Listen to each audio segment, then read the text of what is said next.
ক্রমবর্ধমান চাহিদা মেটাতে বড়পুকুরিয়া, বগুড়া, কালিয়াকৈর 400 কিলোভোল্ট বিদ্যুৎ লাইন স্থাপন করবে সরকার। মিরসরাইয়ে অর্থনৈতিক অঞ্চলের জন্য ভারতকে জমি বরাদ্দ দেবার প্রস্তাব অনুমোদন দিয়েছে একনেক। রূপপুর পারমাণবিক বিদ্যুৎ কেন্দ্র স্পর্শকাতর কাজে নিয়োজিত 384 জনকে বাড়তি ভাতা দেওয়ার সিদ্ধান্ত অনুমোদন দেওয়া হয়। 13 প্রকল্প বাস্তবায়নে ব্যয় হবে 12,500 কোটি টাকা। চাহিদার সঙ্গে সঙ্গতি রাখতেই বিদ্যুতের উৎপাদন বাড়াচ্ছে সরকার, পাশাপাশি সম্প্রসারণ হচ্ছে সঞ্চালন ব্যবস্থা।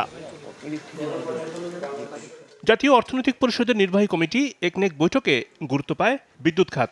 প্রধানমন্ত্রী শেখ হাসিনার সভাপতিত্বে সভায় অনুমোদন পেয়েছে মোট 13টি প্রকল্প। ভারতীয় বিনিয়োগ আকৃষ্ট করতে মিরসরাইয়ে অর্থনৈতিক অঞ্চলের জন্য জমি বরাদ্দ দেবার সিদ্ধান্ত নিয়েছে কমিটি। প্রকল্পটি দ্রুত সম্পন্ন করতে নির্দেশনা দিয়েছেন প্রধানমন্ত্রী।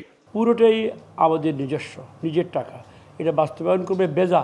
ক্রমবর্ধমান চাহিদা লাফিয়ে লাফিয়ে বাড়ছে এবং লাফিয়ে লাফিয়ে আমাদেরকে বিদ্যুৎ উৎপাদন করতে হচ্ছে, বিতরণ করতে হচ্ছে।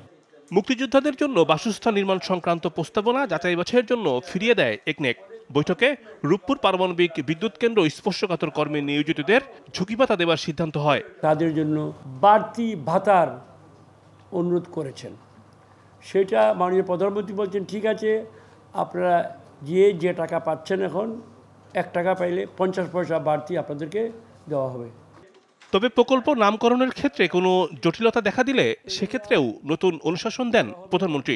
যেখানে যেখানে এরকম কোনো বাধা আসবে স্থানীয়, সেখানে আমরা কোনো মুক্তিযোদ্ধা শহীদ যদি থাকেন, কোনো বৃহৎ বড় পণ্ডিত ব্যক্তি থাকেন, জ্ঞানী ব্যক্তি থাকেন এলাকার, তার নামে দেব।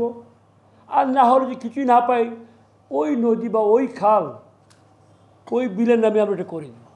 চট্টগ্রাম মহানগরীর জলাবদ্ধতা নিরসনে 1600 কোটি টাকার প্রকল্প অনুমোদন দেয় কমিটি।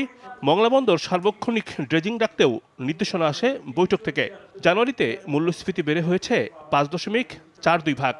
মংলা বন্দরকে সার্বক্ষণিক ড্রেজিংয়ের আওতায় রাখতে হবে। রিমন রহমান, যমুনা নিউজ, ঢাকা।